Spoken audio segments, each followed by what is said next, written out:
শীতকালে ফুলকপির পাতা বাটা খেতে খুব ভালো লাগে। নতুন ফুলকপির পাতা কচি কচি ডাঁটা সমেত একটু পাতা ভালো করে শাকের মতো কুচিয়ে নিয়ে খুব সুন্দর আর সহজেই এটা রান্না করা যায়। আসুন তবে শুরু করি। কড়াইতে আমি এখানে ফুলকপির পাতাগুলোকে ভালো করে কুচিয়ে ধুয়ে এর মধ্যে দিয়ে দিয়েছি।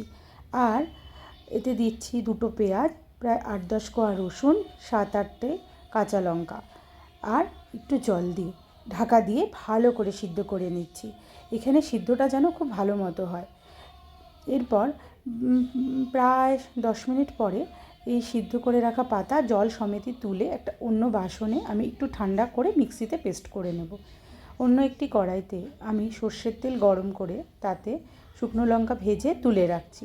এরপর বেঁচে থাকা তেলটির মধ্যে কালো জিরে ফোড়ন দিয়ে বেটে রাখা পাতাটাকে দিয়ে দিচ্ছি, দিয়ে ভালো করে আমি মিশিয়ে নিচ্ছি।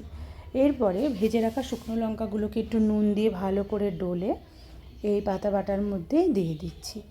ভালো করে নাড়িয়ে মিশিয়ে নিতে হবে যাতে শুকনো লঙ্কাগুলো একেবারে মিশে যায়।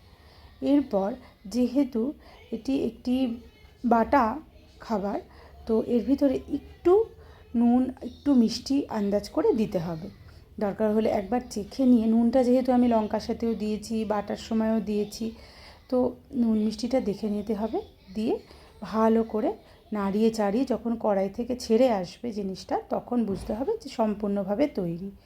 এই ফুলকপির পাতা বাটা আমি কিন্তু প্রথমবার ট্রাই করলাম এবং খেতে সত্যিই ভালো হয়েছে।